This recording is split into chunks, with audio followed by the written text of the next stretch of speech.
Welcome to another episode of King's World. It's starting to pick up. I'm getting a lot of feedback from you guys. I love the questions that are coming in. Please keep the questions coming. And even for you haters out there who like to talk a lot of it's okay. Bring those questions on. I like to handle all of them.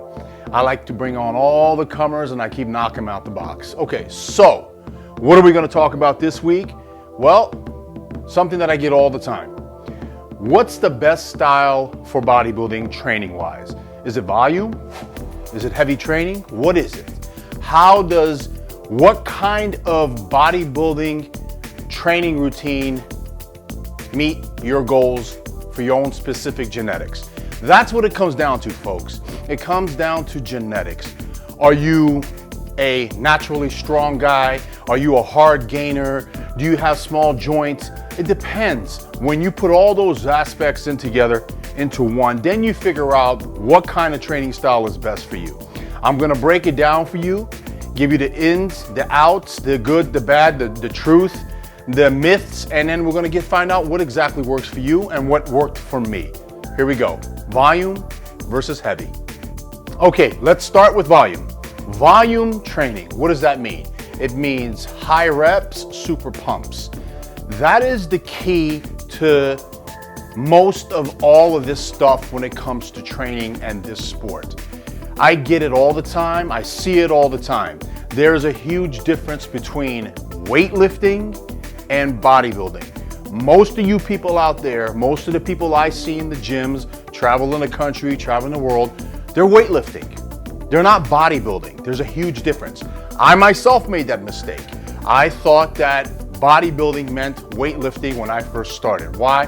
Because I joined a gym called Tyson's Olympia Gym with characters like Cacciatore, Big Dan, Walt, Mondo. These are the people that I saw. And what they were doing is they were throwing around heavy ass weight with no control. That's the way I started. Now, there's a good and there's the bad with that. The bad obviously is you're not really bodybuilding. What you're doing is you're just throwing around heavy weight. Heavy weight, the good part is you're gonna start building mass. I say this to people all the time. Have you ever seen a small power lifter? No, there's no such thing because they built that strong, dense base. From what? From the heavy weights. Volume trainers. Who are the volume trainers in bodybuilding? Vince Taylor, Paul Dillette, and towards the end of his career, Jay Cutler. What these guys did is they didn't train heavy. Jay did at the beginning. What they did is they went with volume. Why? Because it worked for them. Earlier on into their careers, they figured out the whole mind-muscle connection. When you start to get that connection, and believe me folks, it takes a long time to get that connection like that when it comes to your mind and muscle. But once you do, it's excellent for the sport. Why? Because you attain the pump. If you're working out and you're not getting pumped up, you're not bodybuilding. You're wasting your time. I say this every day to my clients, they contact me, fans who contact me, people who just have general questions. If you're not getting pumped up, you're not bodybuilding, you're wasting your time. What kind of rep range are we looking at? With volume training, it's always over 20, 30, 40, even 50 reps. You want to do a lot of drop sets. Who is the master at this? I would say it's Milos Sarcev. Him with his giant sets theories and all that stuff, I love it. It's all about attaining the pump. Milos has been around long enough to understand where that mind muscle comes in. Yeah, getting into the gym and doing what you need to do heavyweight wise, yeah, builds the mass, but you have to get that pump in order to get your muscles full of blood. Now, what do we need to do as far as the volume when you want to do it correctly? You have to start out with a weight that you can control.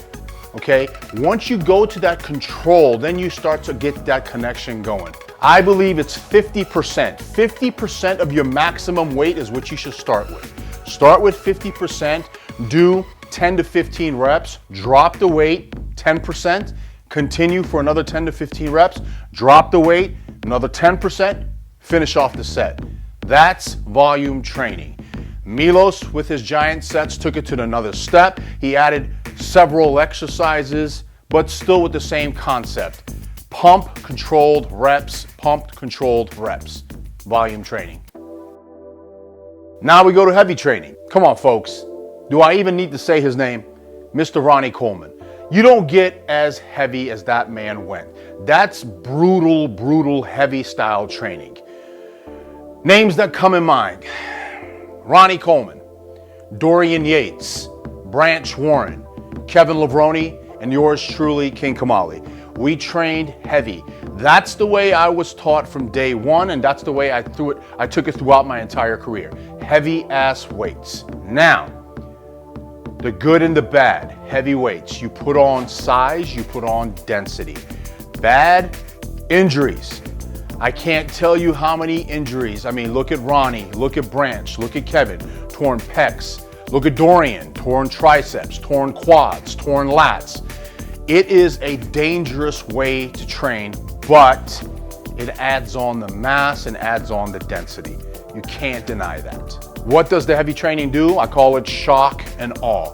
What you're trying to do is you're trying to shock that muscle into growth, and it works. We used to do King of Squat. I still talk about this all the time. Legendary stories of going to the gym and we would just squat for 45 minutes straight. King of Squat, heavy as you possibly can, and each time someone goes, you have to match the reps but increase the weight. 45 minutes straight. Throwing up, passing out, you name it, we did it. King of Squat was the brutality that we used to put ourselves through. That was heavy training. That was no. Again, remember the concept. You squat, the person that goes after you has to match your reps but beat your weight. And you continue and continue all the way for 45 minutes. Absolutely brutal, heavy ass training. There are two body parts that you cannot get to grow correctly without heavy ass weights. Volume training works, but when it comes to your back and when it comes to your legs, you have to go heavy. Look at all the superstars. Look at them as they advance through their careers. I'll use the best example, Kevin Levrone. Kevin came back a couple years ago at the age of 52. You know what? His upper body was still there. Those crazy ass triceps that used to hang, they were still there. Biceps, the shoulders are still there. What was missing? His wheels. I said it as soon as I heard he was coming back. That's the first thing that I said to myself. Man, what about the wheels? Everybody's like, oh no, Kevin's squatting 6 plates, 5 plates. Just, sorry guys. Once you stop training heavy as you're advancing into your career, into your journey in this bodybuilding world, your back and your legs start to go. I remember when Jay lost the Olympia to Dexter, one of the first questions when I spoke to him and said, hey Jay, what happened? One of the first questions he asked was my back smaller? Was my back not as impressive? And he himself admitted that he stopped training as heavy that year. Back and legs, gotta go heavy. Okay, my style of training. When it comes to me, I started in my own little world called power building. What I did is I took the heavy training and I took it to the next level. What I did is I used training partners to keep me moving.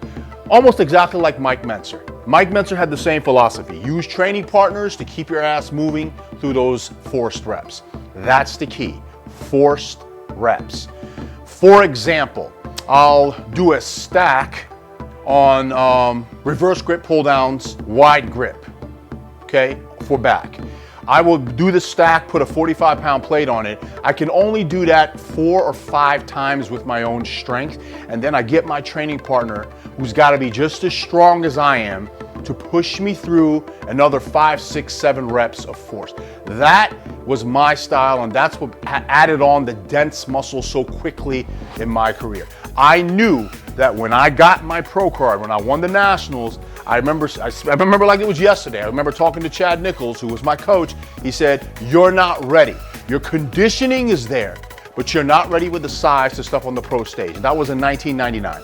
We waited 2 years, and in those 2 years, I added 20 pounds of solid muscle. 20 pounds. I went from 225 to 250 pounds on stage as a rookie at the Ironman Pro. How? Killing myself. Heavy ass weights through training partners getting me through those forced reps. Power building, brutal, absolutely brutal. So the question right now is, what's better, volume or heavy weights? My answer is, through my own personal experience, you gotta mix the both. You have to mix the both. You wanna start out with a heavy movement, whatever body part you're doing. Whether it's chest, back, shoulders, quads, back, it doesn't matter. Start out with the heavy movements and then finish off with the volume movements. That is perfect match for bodybuilding. Okay, so now we get to the questions. I told you I'm gonna answer 3 questions every week, and I wanna thank you guys, first of all, for all the questions that are coming in. You can send them to me direct, or just go to the YouTube page and put it right under the videos, and I'll get back to those questions, I promise you. Okay, our first question this week comes from Abs Mike, and he asks, King, how often should I train abs before a show and in the off season? Great question. Okay, there's another myth and misconception when it comes to abs. Believe it or not, you're not supposed to train your abs that much, okay? When it comes to ab training, first of all, don't ever train with weights. You just want to use your own body weight. It has to do with more with the mind-muscle connection and the squeeze. What I tell my clients to do is spend pre-contest time 3 days a week, Monday, Wednesday, Friday. You just pick it, whichever 3 days that you want. Spend about 10 to 15 minutes just doing crunches off the floor, hanging leg raises, but not really for reps, not really for pumped up and all, none of that stuff, just to feel. What you're trying to do is what I call etch and sketch. Just get in there and feel and feel. When you finish your set, go stand in front of a mirror and do the actual pose that you'll be doing on stage. That is what I recommend. In the off season, don't touch your abs. Just do core work. As long as you're doing core work, again, what do I mean by that? Isometric holds. Get hanging leg raises to bring your leg up and hold. Yoga, another great thing to do. Abs, pre-contest, off season. Okay, now we have a question from Amin Al61. He says, what do you do to get stubborn calves to grow? Another good question. Stubborn calves. Well, there's 2 genetic muscles, purely genetic muscles on the human body. Biceps, calves. You either got them or you got to kill yourself to get them. When it comes to calves, from my own personal experience, since I did not have those genetic calves like a Matarazzo or a Branch Warren, what I did is I used brutal reps. Yes, once in a while it's good to go heavy, standing, maybe the donkey calf raises, go heavy, come down, control, explode up and squeeze. But when I started to go and do reps, I'm talking 80, 90 to 100 reps per set, that brutal burn, it felt like hot coals on my calves. That's when I started to see my calves respond. And very important, every time you finish training calves, stretch. Between each set, stretch. That is the key. Our final question today comes from Amino Dan, and he asks, King, can the legs grow without squatting? Wow, 3 good questions. Well, that's a tricky one.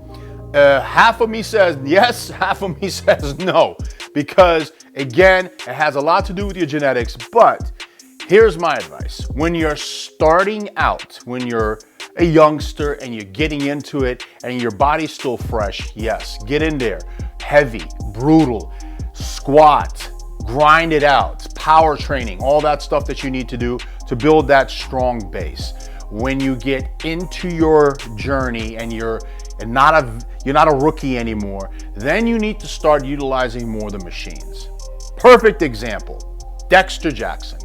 I'm positive that Dexter used to squat when he first started training and into the beginning and mid levels of his career. Do you ever see Dexter squatting anymore? No, he won't do it. He doesn't need to do it. He's got that mind-muscle control and he's using the machines plus the knowledge of what he's gained and what works and negatives I can't emphasize that more than anything else. You grow on the negative, not the positive. Focus on the negatives. Okay, so here we go again, another episode of King's World. I hope you guys keep coming back. Again, this is my show with my opinions. You don't like it? Great. Go watch somebody else. If you do, I'm going to keep coming back. Peace, bitches.